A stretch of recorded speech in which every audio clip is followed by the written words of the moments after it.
নমস্কাৰ।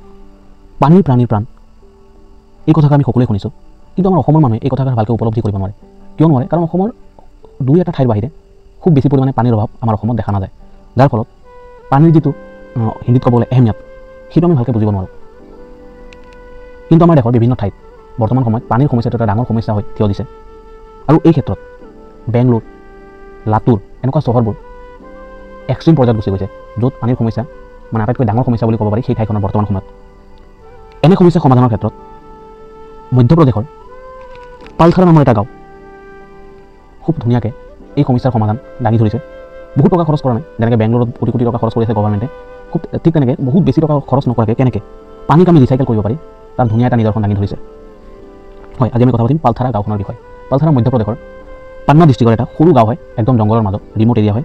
সেই পালথাৰা গাঁৱত এটা সময়ত কি হৈছিল যে পানীৰ সমস্যা এটা ডাঙৰ সমস্যা আছিল, আৰু লগতে নলা নৰ্দমা বহুত বেছি লেতেৰা আছিল, যাৰ ফলত মেলেৰিয়া, ডেংগু এইবোৰো সেই গাঁওখনৰ এটা সমস্যা, ডাঙৰ সমস্যা এটা আছিল।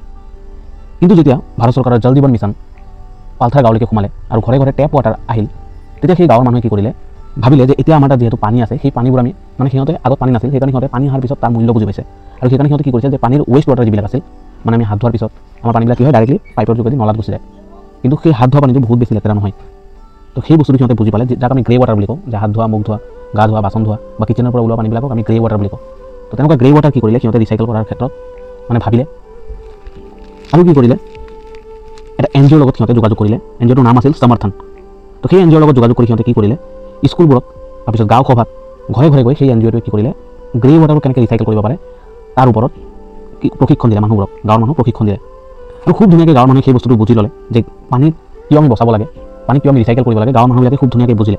আৰু তাৰপিছত কি কৰিলে, স্কুল, কলেজ প্ৰতিখন ঘৰতে কি কৰিলে গ্ৰে ৱাটাৰৰ কাৰণে সৰু সৰুকৈ সিহঁতে কি কৰিলে এটা টেংক বনালে, য'ত হাত ধোৱা পানী, মুখ ধোৱা পানী সেই পানীবোৰ কি কৰিলে এটা সৰু পাইপেৰে গৈ এটা টেংকিত সোমাই, য'ত ধুনীয়াকৈ ৰিচাইকেল হয় পানীটো বা ফিল্টাৰেশ্যন হয়, আৰু তাৰ পৰা কি কৰে পানীটো হয়তো সেই পানীবোৰেৰে গাৰ্ডেনত দিয়ে, নহ'লে সেই পানীবোৰ টয়লেটত ইউজ কৰে ফ্লাছ কৰিবলৈ, আৰু নহ'লে যিমানখিনি পানী ৰৈ যায় সেই পানীখিনি কি কৰে সিহঁতে চবৰে ঘৰৰ ওচৰত পুখুৰী আছে, পুখুৰীত এৰি দিয়ে, যাৰ ফলত গ্ৰাউণ্ড ৱাটাৰো কি হৈ আছে ৰিষ্ট'ৰ হৈ আছে বা ৰিচাৰ্জ হৈ আছে।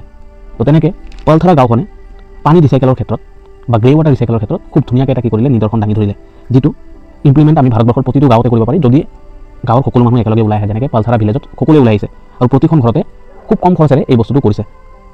কিছুমান সমস্যা দেখাত ডাঙৰ হয়, কিন্তু সমাধান তাৰ একদম সৰু হয়।